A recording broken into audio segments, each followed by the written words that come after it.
If you want to go back far, like really, really far, let's go to about 7 million years ago, to when humans first split apart from chimpanzees, the closest ancestor to humans. Certainly, early humans of that day lacked many features of modern humans, most strikingly, the ability to walk on two legs, which eventually developed around 4 million years ago. With this ability, humans began dispersing themselves across the earth, starting in Africa and then eventually to Europe, Asia, and the Americas. And in this dispersing, many of them were probably hunter-gatherers, who followed their prey wherever it went.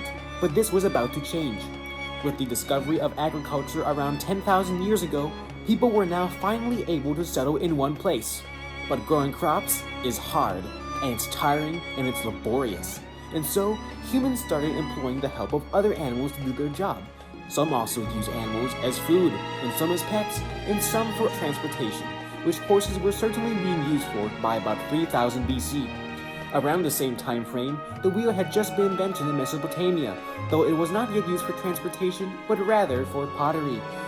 Over in the Pacific, the Austronesian people were beginning their campaign against the seas.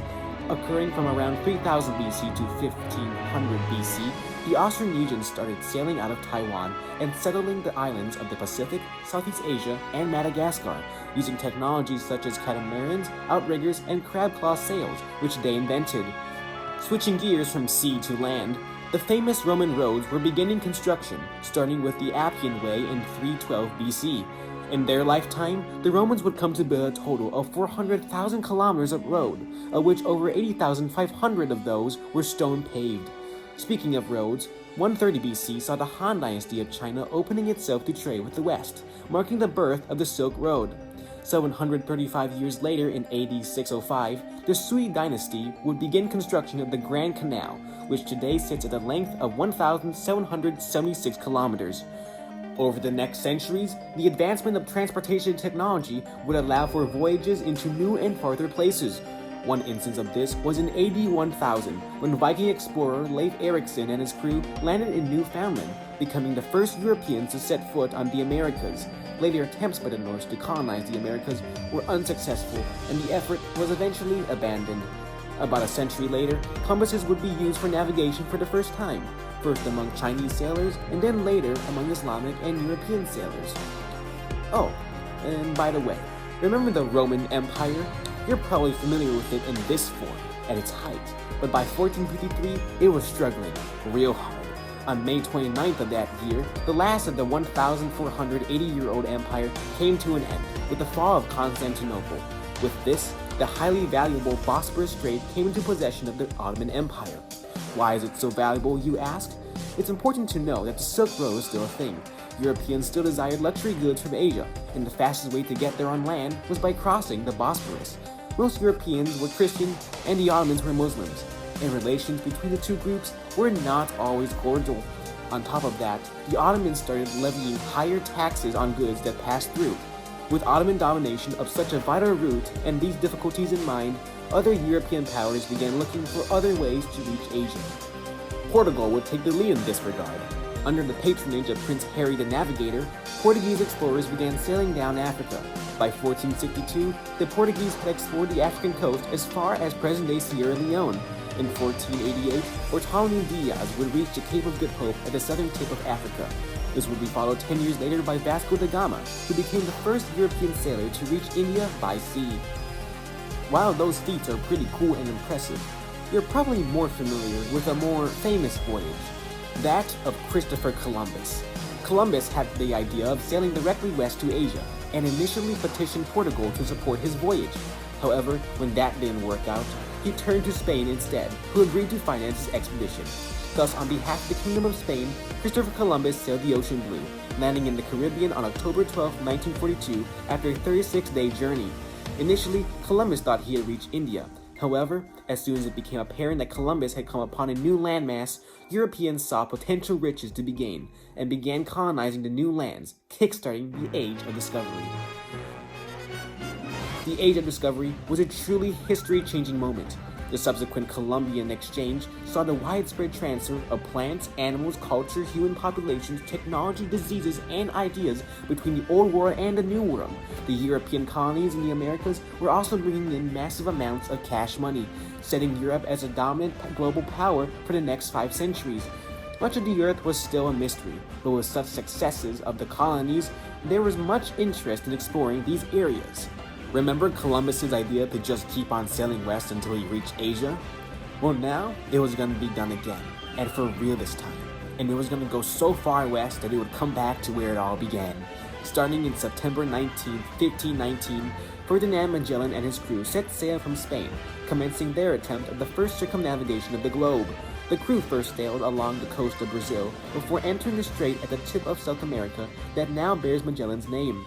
From there, the crew crossed the large and brutal expanse of the Pacific, sailing for 100 days at sea with no sight of any land before coming upon Guam. Later, Magellan's crew arrived in the Philippines, where Magellan was killed during a battle with native people on April 27, 1521. The rest of the crew continued sailing home, finally returning to Spain on September 6, 1522, after 3 years of voyaging, becoming the first Europeans to circumnavigate the globe.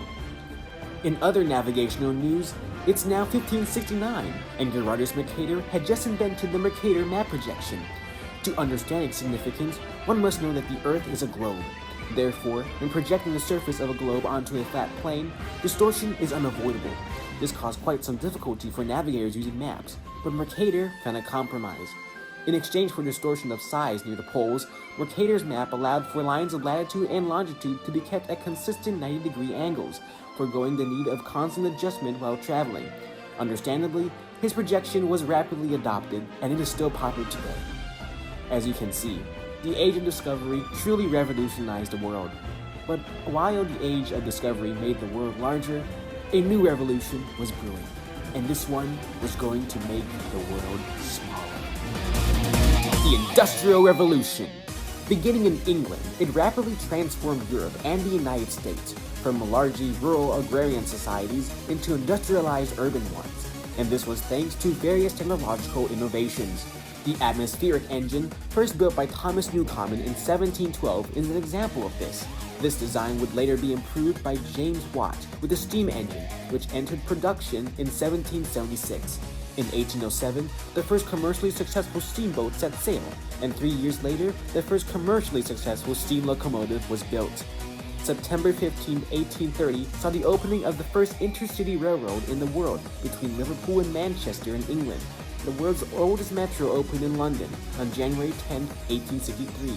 May 10, 1869 saw the driving of the Golden Spike, opening the United States' first transcontinental railroad. November 17th of that year witnessed the opening of the Suez Canal, followed by the Panama Canal on August 15, 1914. With the opening of these canals, trade routes were made much shorter and travel times were cut down immensely. In between those two events, Carl Benz had built the first modern car in 1885, the Wright brothers performed the first sustained and controlled powered flight on December 17, 1903, and Henry Ford's Ford Model T made cars affordable to the masses in 1908. With more people on the road came a larger need for better road infrastructure. In the United States, this came on June 29, 1956, with the formation of the U.S. Interstate Highway System.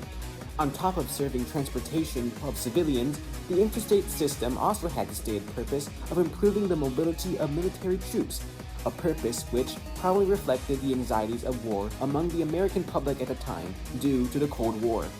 Just a year later, on October 4, 1957, the Soviet Union launched Sputnik 1, making it the first artificial satellite in space. The Soviets then one-upped themselves on April 12, 1961, when Yuri Gagarin was sent to space, becoming the first person in space and the first person to orbit Earth.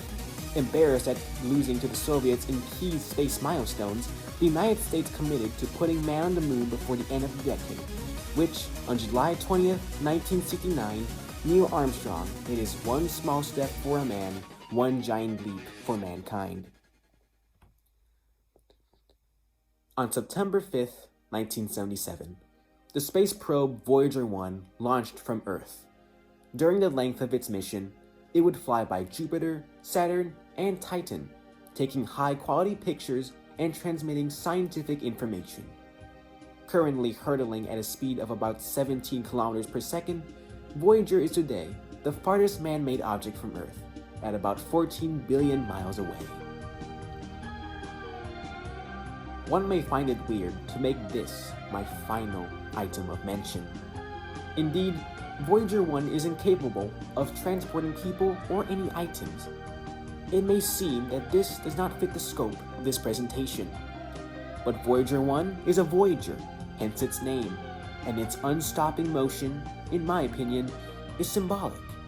It parallels man's first steps, the exploration of our own planet, the conquering of the highest peaks and the lowest trenches. Maybe we are destined to colonize space. Maybe it is not our fate. But whatever the case, the voyage of Voyager 1 represents the will and abilities of the human race. It represents the unrelenting force within us, to go boldly where no one has gone before.